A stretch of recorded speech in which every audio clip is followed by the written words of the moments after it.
ನಮ್ಮ ಒಂದು ತೋಟಗಾರಿಕಾ ಸಂಶೋಧನಾ ಮತ್ತು ವಿಸ್ತರಣಾ ಕೇಂದ್ರ ಒಂದು ಕರ್ನಾಟಕದ ಅರಸೀಕೆರೆ ಭಾಗದಲ್ಲಿದೆ.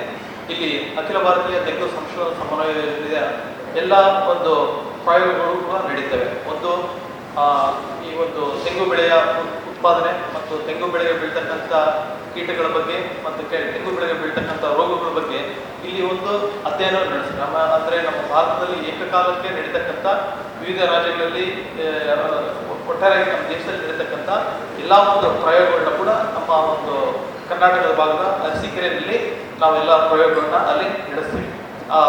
ಈ ಒಂದು ಕೇಂದ್ರದಲ್ಲಿ ಒಂದು ಪರೋಪಜೀವಿ ಉತ್ಪಾದನಾ ಕೇಂದ್ರ 2016 ಇದೆ.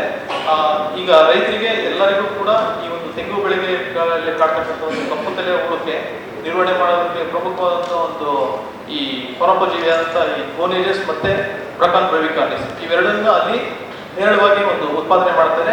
ರೈತರಿಗೆ ಒಂದು ಕಡಿಮೆ ದರದಲ್ಲಿ ಒಂದು 40 ಪೈಸೆಗೆ ಒಂದರಂತೆ ಇಲ್ಲಿ ಎಲ್ಲ ಒಂದು ಕರ್ನಾಟಕದ ರೈತರಿಗೆ ಎಲ್ಲರಿಗೂ ಸರಬರಾಜು ಮಾಡ್ತಾರೆ.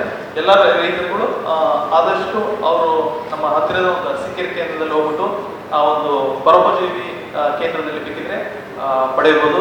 ಆಮೇಲೆ ಇತರೆ ಒಂದು ಹೊಸ ಒಂದು ಪರೋಪಜೀವಿಗಳನ್ನು ಕೂಡ ಅಲ್ಲಿ ಒಂದು ಬೇರೆ ಕಡೆಯಿಂದ ತಂದ್ಬಿಟ್ಟು ಒಂದು ಉತ್ಪಾದನೆ ಮಾಡಿಕೊಂಡು ಮುಂದಿನ ದಿನಗಳ ಒಂದು ರೈತರಿಗೆ ಕೊಡ್ತಕ್ಕಂಥ ಒಂದು ಅಧ್ಯಯನಗಳು ನಡೀತಿದ್ದಾವೆ. ಎಲ್ಲ ರೈತರು ಆಸಕ್ತ ರೈತರು ಅಲ್ಲಿ ಹೋಗ್ಬಿಟ್ಟು ಪಡಿಬೇಕಂತ ಹೇಳ್ಬಿಟ್ಟು ನಾನು ಹೇಳ್ತೀನಿ. ಆಮೇಲೆ ಈ ಒಂದು ಪರೋಪಜೀವಿ ಒಂದು ಅವಧಿ ಒಂದು 14 ದಿನ ಏನು ಒಂದು ಹಕ್ಕಿಗಳು ಸಾಕೊಂಡಾದ್ಮೇಲೆ ಈ ಒಂದು ಪರೋಪಜೀವಿಯನ್ನು ಉತ್ಪಾದನೆ ಮಾಡಬೇಕಂತಂದ್ರೆ 14 ದಿನ ಬೇಕಾಗುತ್ತೆ. ಒಂದು 14 ದಿನ ಆದ್ಮೇಲೆ ನೆಕ್ಸ್ಟ್ ಅದು ಸಂತತಿ ಹಾಗೆ ವೃದ್ಧಿ ಮಾಡ್ಕೊಂತ ಹೋಗುತ್ತೆ. ಮೊದಲನೇದಾಗಿ ನಾವು ಈ ಪರೋಪಜೀವಿಗಳನ್ನ ಉತ್ಪಾದನೆ ಮಾಡಕ್ಕೆ ಹೋದ್ರೆ ಸಾಕಷ್ಟು ಪ್ರಮಾಣದಲ್ಲಿ ನಾವು ಈ ಒಂದು ಅಕ್ಕಿ ಹುಳುಗಳನ್ನ ಉತ್ಪಾದನೆ ಮಾಡ್ಕೊಂಡು ಇಟ್ಕೊಂಡಿರ್ಬೇಕು. ಇದು ಒಂದು ನಿಮಗೆ 45ರಿಂದ 52 ದಿನವರೆಗೂ ಬೇಕು.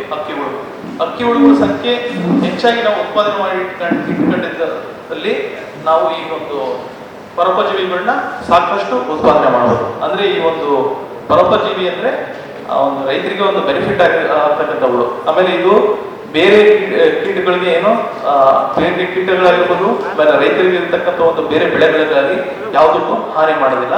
ನಾವು ತಿಳ್ಕೊಂಡಂಗೆ ಏನು ತೆಂಗು ಬೆಳೆಯಲ್ಲಿ ಈ ಕಪ್ಪು ತಲೆಗೆ ಬೀಳ್ತಕ್ಕಂಥ ಕೀಟಗಳಿಗೆ ಬರೀ ಈ ಎರಡೇ ಒಂದು ಬಯೋಕಂಟ್ರೋಲ್ ಏಜೆಂಟ್ಸ್ ಅಲ್ಲ, ಪ್ರಕೃತಿನಲ್ಲಿ ಸಾಕಷ್ಟು 18ರಿಂದ ನಾವು ಏನು ಕಣ್ಣಾರೆ ನೋಡಿದಾಗ 18ರಿಂದ 22 ಈ ಒಂದು ಪರತಂತ್ರ ಜೀವಿಗಳು ಒಂದು ಎಲ್ಲಾ ತೋಟಗಳಲ್ಲೂ ಇದಾವೆ.